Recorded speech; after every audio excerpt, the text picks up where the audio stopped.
دونوں اطراف آزاد ہیں، ہر مدرسہ آزاد ہے اس حوالے سے، تو پھر آج کیوں اس کو تنازع کے طور پر اٹھایا جا رہا ہے؟ علماء کے مقابلے میں علماء کو لایا جا رہا ہے، قوم کو گمراہ کیا جا رہا ہے، مدارس کے طلباء اساتذہ کو ایک عجیب سی کیفیت سے دوچار کیا جا رہا ہے۔ کوئی اضطراب نہیں ہے، کوئی پریشانی نہیں ہے، کوئی اختلاف رائے نہیں ہے، متفقہ ایک ڈرافٹ ہے، سب کا اس پر اتفاق رائے ہے، نئے شیش نہ چھوڑے جائیں۔ اور ہم آج گزشتہ رات کو اپنی کانفرنس میں ایک حتمی اعلان کرنے کی طرف جا رہے تھے، لیکن صدر وفاق اور اتحاد تنظیمات مدارس دینیہ کے سربراہ مفتی محمد تقی عثمانی صاحب کی طرف سے اطلاع آئی کہ 17 دسمبر کو انہوں نے تمام اپنے اتحاد تنظیمات کا اجلاس بلا لیا ہے۔ ہم نے اس کے لیے روک دیا اس فیصلے کو، اور ہم چاہیں گے کہ تمام تنظیمات کے باہمی مشاورت کے ساتھ ایک متفقہ موقف اختیار کیا جائے، اس متفقہ موقف کے ساتھ ہم اگلے فیصلے کریں گے انشاءاللہ۔ میں سمجھتا ہوں کہ وہ حکومت کو کہے کہ اس کو سیاسی اکھاڑا مت بناؤ، ان کی رائے حکومت کے لیے بالکل ٹھیک ہے، ہم تو قانون کی بات کر رہے ہیں۔ وہ مدرسوں کو ایک ایکٹ سے ایک معاہدے سے اور ایک ایگزیکٹو آرڈر سے وابستہ کر رہے ہیں، ہم مدارس کو قانون سے وابستہ کر رہے ہیں، ہم مدارس کو قانون کے تحت ریگولرائز کرنے کی کوشش کر رہے ہیں، لیکن مدارس کی آزادی و خود مختاری وہ اپنی جگہ پر قائم رکھنا چاہتے ہیں۔ کبھی بھی ہمیں سوسائٹی ایکٹ کے تحت وزارت صنعت و حرفت نے ڈائریکٹریٹ نہیں دیا کہ آپ ہمارے احکامات اور تنظیم کے تحت مدرسوں کو چلائیں گے، لیکن جب وزارت تعلیم کے تحت ہم نے منسلک ہو کر رجسٹریشن کی بات مانی تو انہوں نے ایگزیکٹو آرڈر کے تحت ایک ڈائریکٹریٹ ہم پر مسلط کر دیا۔ اس کا معنی یہ ہے کہ وہ ہمیں اپنے محتاط کرنا چاہتے تھے، مدارس ان کے محتاط کام کرنے کو تیار نہیں ہے۔ جی حضرت ایجنسیاں بھی متفق تھیں، ان کے اتفاق رائے کے ساتھ سارے معاملات طے ہوئے، اگرچہ وہ نظر نہیں آتے لیکن وہ تو ہوتے تو ہیں، رابطے میں تو رہتے ہیں۔ تو ساری چیزیں اتفاق رائے کے بعد اب کیوں متنازع بنایا جا رہا ہے؟ یہ ہے وہ بدنیتی۔ ہم جیتیں گے، ہم جیت چکے ہیں، پارلیمنٹ ہمارے ساتھ اس کو پاس کر چکی ہے، روزانہ نئی نئی باتیں نہیں اٹھائی جاتی، عدم استحکام وہ کیوں لا رہے ہیں؟ ہم جو چیز طے ہو چکی ہے اس کو مستحکم کرنا چاہتے ہیں، وہ جو چیز طے ہو چکی ہے اس کے مقابلے میں نئی نئی باتیں لا رہے ہیں، لہذا اس وقت تک ہمیں حکومت کی کوئی تجویز قبول نہیں ہے، اور اگر انہوں نے اس میں ترمیم کرنے کے لیے کچھ ہمیں دیا، فی الحال تو میری رائے یہ ہے کہ میں ان کی تجویز قبول کروں تو بہت دور کی بات ہے، چمٹے سے بھی پکڑنے کے لیے تیار نہیں ہوں۔ ہم سب کو اعتماد میں لے چکے ہیں، ان کو اعتماد میں لینے کے بعد یہ ساری چیزیں طے ہوئی، اور اگر پی ٹی آئی نے ووٹ نہیں دیا تو ان کے اپنے مخصوص حالات تھے جس میں ان کے فیصلے سے پہلے کہ ہم ووٹ نہیں دیں گے، میں نے ان کو مشورہ دیا تھا کہ ان حالات میں آپ ووٹ نہ کریں، تو اس حد تک بھی ہمارا اتفاق رہا تھا۔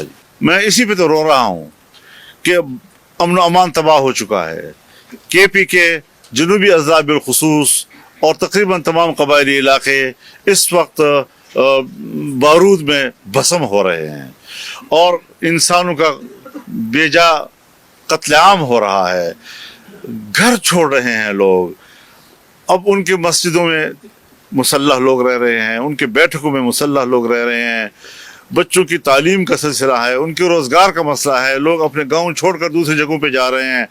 ان حالات میں اور پھر کرم میں جو صورتحال ہے کہ جس طریقے سے قتل عام ایک دوسرے کا کیا جا رہا ہے، ان کا یہ تو کوئی مسئلہ ان کے نزدیک نہیں ہے، بس دینی مدرسے کو کنٹرول کرو۔ کیوں ایف اے ٹی ایف چاہتا ہے، کیوں آئی ایم ایف چاہتا ہے، کیوں امریکہ اور مغرب چاہتا ہے؟ بتائیں ہمیں ذرا، قوم کے سامنے وہ معاہدے سامنے رکھیں، انہوں نے کیا شرائط دی ہیں ہمیں اور ہم نے کیا مانا ہے ان کے ساتھ، ایجنسیاں ان کو کیوں چھپا رہی ہے، حکومت ان کو کیوں چھپا رہی ہے، عوام کے سامنے لائیں ان ساری چیزوں کو، تاکہ ہمیں پتہ چلے کہ جو کچھ ہو رہا ہے یہ ایک ہم غلامی کے تصور سے کر رہے ہیں یا مدارس کے خیرخواہی میں کر رہے ہیں۔ یہی تو ہمارا سوال ہے کہ اس وقت بلوچستان کیوں صورتحال میں ہے، بلوچستان ہو یا ہمارا خیبر پختونخوا ہو۔ 2024 کے الیکشن میں دونوں صوبوں کے اندر مسلح گروپ موجود ہیں، اور دونوں صوبوں کے اندر مذہبی سیاسی قیادت کو بھی پارلیمنٹ سے باہر رکھا گیا اور قوم پرست قیادت کو بھی پارلیمنٹ سے باہر رکھا گیا۔ تو یہ بتا رہے ہیں کہ کیا یہ ملک کو توڑنے کی سازش تو نہیں ہے؟ ہم ملک کو بچا رہے ہیں، ہم نے ملک کو بچانا ہے۔ ہم نے قربانی دینی ہے. حکمران کم از کم ملک کو بچانے کے لیے فکر مند ہو جائیں. مدرسے کا معاملہ کوئی مسئلہ نہیں ہے جس کو اٹھا رہے ہیں. کیا دھاندلی کے الیکشن سے عوام کے مسائل حل ہو جاتے ہیں؟ بلوچستان جل رہا ہے, سب جعلی لوگ وہاں اسمبلی میں بیٹھے ہوئے ہیں, ایک بھی عوام کا سامنا کرنے کی پوزیشن میں نہیں ہے. کرم جل رہا ہے, جنوبی اضلاع جل رہے ہیں, آپ کے M N A M P S قوم کے سامنے جانے کی پوزیشن میں نہیں ہے. اگر کہیں پر بھی پبلک کے سامنے کوئی جا سکتا ہے تو جے یو آئی کا نمائندہ جا رہا ہے. تو ایسے حالات میں مان لینا چاہیے کہ یہ عوام کے نمائندے نہیں ہیں, یہ جعلی اسمبلیاں ہیں اور اسٹیبلشمنٹ کی بنائی ہوئی اسمبلیاں ہیں جو عوام کا سامنا نہیں کر سکتی.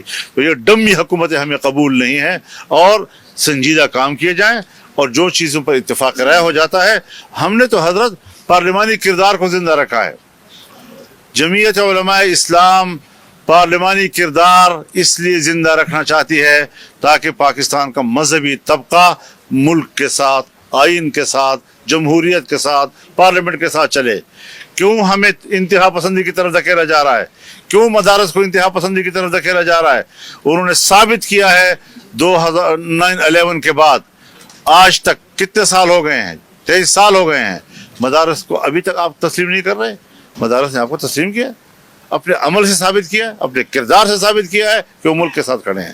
علماء ملک کے ساتھ کھڑے ہیں, جمعیت علماء ملک کے ساتھ کھڑی ہے, مذہبی طبقے ان کی وساطت سے سب ملک کے ساتھ کھڑے ہیں. کیوں مایوس کیا جا رہا ہے؟ کیوں تکلیف ہے ان کو کہ علماء اعتدال کی سیاست کر رہے ہیں؟ کیوں تکلیف ہے ان کو کہ وہ پارلیمانی سیاست کر رہے ہیں؟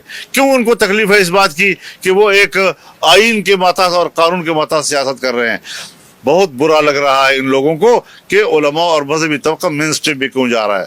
تو ہم ان سے زیادہ ملک کے وفادار ہیں, ہم زیادہ ملک کے لیے فکر مند ہیں. یہ لوگ تو پتہ نہیں کن کے مقاصد پورا کرنا چاہتے ہیں. ہم پاکستانی عوام اور پاکستان اور ریاست کا مقصد پورا کرنا چاہتے ہیں, اور وہ امریکہ اور مغرب کا مقاصد پورا کرنا چاہتے ہیں. گورنر راج کی گنجائش تو بہرحال آئین کے اندر کسی مرحلے پہ آ جاتی ہے, اس سے انکار نہیں ہے. لیکن یہاں تو گورنر راج سے بھی ہمیں کوئی امید نہیں ہے کہ وہ کوئی کامیاب ہو سکے گی. ماشاء اللہ بھی نہیں قبول کر سکتی حالات کو. سنجیدگی سے بیٹھنا ہوگا اور تمام پالیسیوں پر نظر ثانی کرنی ہوگی, اور ملک کے اندر پارلیمان کے ذریعے سے شریعت لانا ہوگا.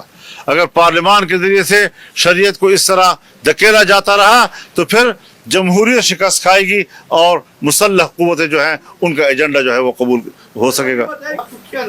یہ تو پاکستان کو سوچنا چاہیے. امریکہ کو تو وہی سوچنا ہے جو اس کے مفاد میں ہے, لیکن ہم نے وہ سوچنا جو ہمارے مفاد میں ہے.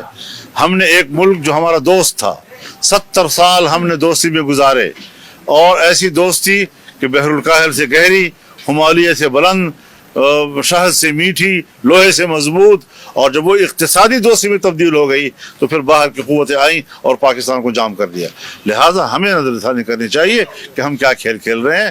ہم نے اپنے دوستوں کا اعتماد ختم کیا ہے, چین کا اعتماد ختم کیا ہے, سعودی عرب کا اعتماد ختم کیا ہے, امارات کا اعتماد ختم کیا ہے, دوسرے جو پاکستان کے ساتھ دوستی کرنا چاہتے ہیں ان کا اعتماد ختم کیا ہے. اس پر یہ لوگ سوچیں. مدرسہ خیر خیریت ہے, مدرسہ کوئی مشکل نہیں ہے.